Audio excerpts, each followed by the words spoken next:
वह कौन सा व्यक्ति है जो कि भारत की खोज करने निकल, ना तो उसको हाथ में नक्शा था, ना कोई तो मैप था।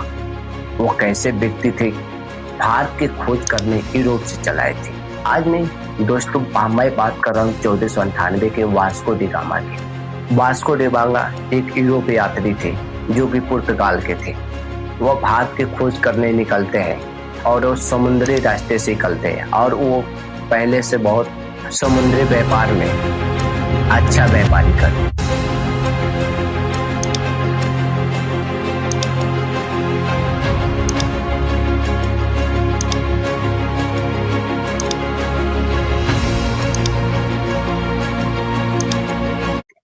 नमस्कार दोस्तों, वास्को द गामा के 1460 ईस्वी में जन्म होता है।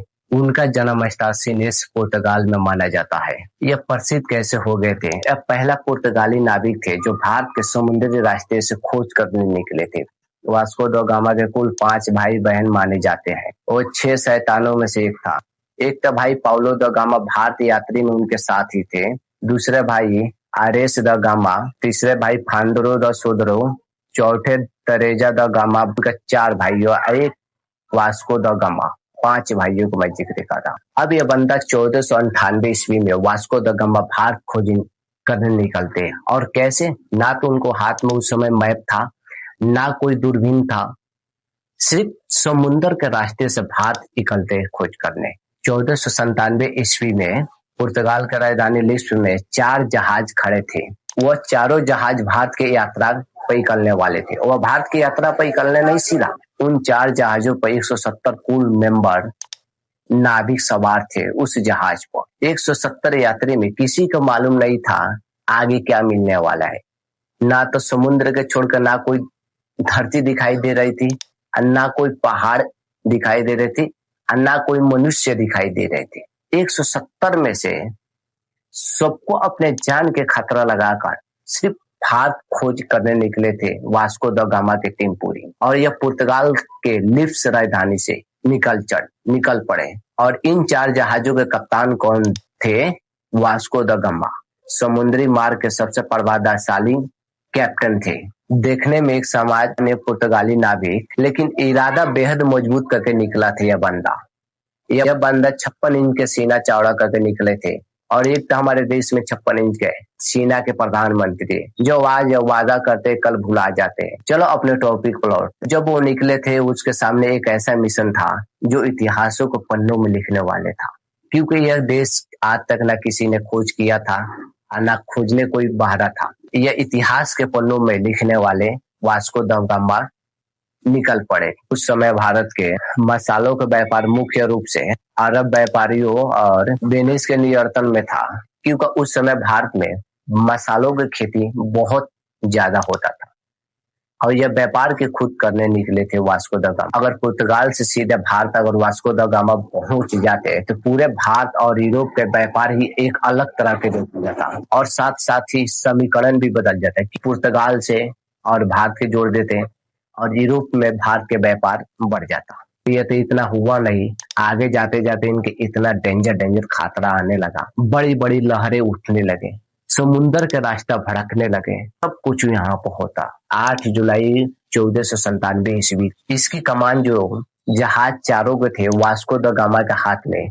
सफर शुरू हुआ था, चारों ओर समुन्द्र ही समुन्द्र दिखाई देता था, क्योंकि समुन्द्र के अलावा ना तो कोई धरती दिखाई देता था, ना कोई मनुष्य दिखाई देता था। सिर्फ समुन्द्र के लहरें और समुन्द्र के पानी ही दिखाई देते। इस समुन्द्र में जमीन के कोई निशान भी नहीं था। इतने देर आगे बढ़ते जाते थे, उतने कठिनाइयां नाविकों के ऊपर बढ़ते जा रहे थे। धीरे धीरे वो उनके शरीरों पर कमजोर पड़ते जा रहे थे। नाविकों को शरीर जवाब देने लगा, क्योंकि भूख प्यास सब कुछ लेकर खाना बांध के निकले थे। समुन्द्र के अलावा बड़े बड़े लहर भी उठना शुरू हो गया था। इनके अंदर, इन नाविकों के अंदर सबके जैसे बीमारियां फैलने लगी। सब नाविकों में किसी किसी का तो दांत पीला होने लगा, किसी किसी का दांत झड़ना भी शुरू हो गया। दांत झड़ने के बाद शरीर कमजोर होने लगा, क्योंकि समुन्द्र के जब लहरें उठता था तो उसमें बद से बदतर हवा चलते हैं। एक रुख नहीं, कितना रुख बदल कर हवा चलते हैं। जैसे दांत किसी के झड़ने लगा, किसी का शरीर कमजोर होने लगा, किसी का भूख प्यास मिट गया, ये सब कुछ झेलते हुए ये नाविक आगे बढ़ते आए। जहाज तो रुकने का नाम ही नहीं ले रहे थे। नवंबर 1497 में अफ्रीका के दक्षिण छोर पर स्थित केप ऑफ गुड पर पहुंचे और यहाँ पर जब पहुंचते हुए एक चारों जहाजों वहां पर खड़ी हो गई। जब वो समुद्र के किनारे पहुंच गए तो वहां से वास्को द गामा के आसान हो गए, उनका जो अफ्रीका के पार करके सीधे इंडिया आने वाला था। जब समुद्र के किनारे पहुंच गए वास्को द गामा तो उनको इंडिया आने में लगभग आशा और बढ़ गया। वो आगे बढ़ते गए। वास्को द गामा जब आगे बढ़ते आए तो एक गुजराती के नाविक मिलते हैं वास्को द गामा के और वहीं पर बातचीत शुरू कर देते हैं। और गुजराती और वास्को द गामा दोनों अपने और बातचीत किए। गुजराती के नाविक वास्को डी गामा को बताया कि आपके सफर आसान होते जा रहा है, मासूम हवाओं के साथ आगे बढ़ते जाओ, खुद ही तुम भारत पहुंच जाएंगे। ये गुजराती नाविक बोलते हैं। उस नाविक के मदद मासूम हवाओं की फायदा उठाकर वास्को डी गामा पुर्तगाली जहाज लेकर हिंद महासागर पार करना शुरू कर दिया। जोखिम उठाए, नाम लिखा जाता है उन्हीं को जो संघर्ष करता है। तो वही वास्को डी गामा जब हिंद महासागर के लहरें और तूफानों से आगे बढ़ते आए, मासूम हवाएं चारों तरफ से, जब वास्को डी गामा के चारों जहाज जब हिंद महासागर में पहुंचे तो रास्ता कहीं पर दिखाई नहीं दे रहा था, क्योंकि वहां पर सिर्फ मासूम ही मासूम, लेकिन पता था कि उनको वास्को डी गामा को भारत को ओर ले जा रहा है। वास्को डी गामा के महसूस हो गया कि हवा का रूप भारत की ओर ले जा रहा है। महीने की समुद्री यात्रा के बाद 1498 को उनकी जहाज भारत के तट पर पहुंच गए। बंदा झुके नहीं, बंदा समुद्र के लहरों से डरे नहीं, वो बंदा समुद्रों के हवाओं से पीछे हटे नहीं। बंदा आखिरकार भारत के छोर पर पहुंच ही गया। जब भारत के छोर पर पहुंचते हैं तो वास्को डी गामा का पहला स्थान मिलता है काली घाट। आज का उस स्थान का नाम है कोझिकोड। जब वास्को डी गामा जब भारत पहुंचे उसी तट पर पहुंचते हैं और यूरोप से हजारों किलोमीटर यात्रा करके पहुंचे पुर्तगाली वास्को डी गामा। और यहीं से भारत के इतिहास लिखा जाता है। यह पुर्तगालियों के लिए सिर्फ एक शहर नहीं था, इनके व्यापार बढ़ने वाला था, क्योंकि इंडिया में मसाला के व्यापार ज्यादा होता था।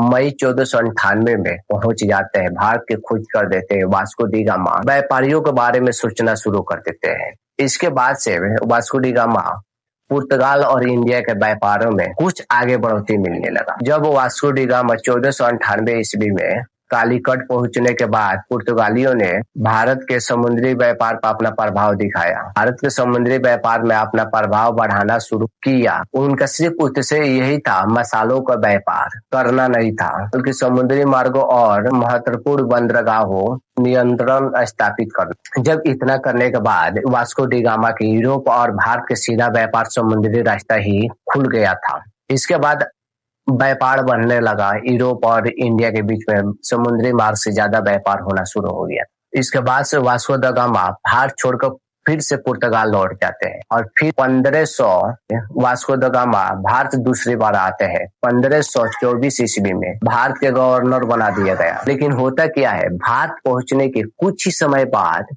वास्को द गामा के मौत हो जाते हैं। एक बहुत दुखद घटना थी और वो मौत अचानक तबीयत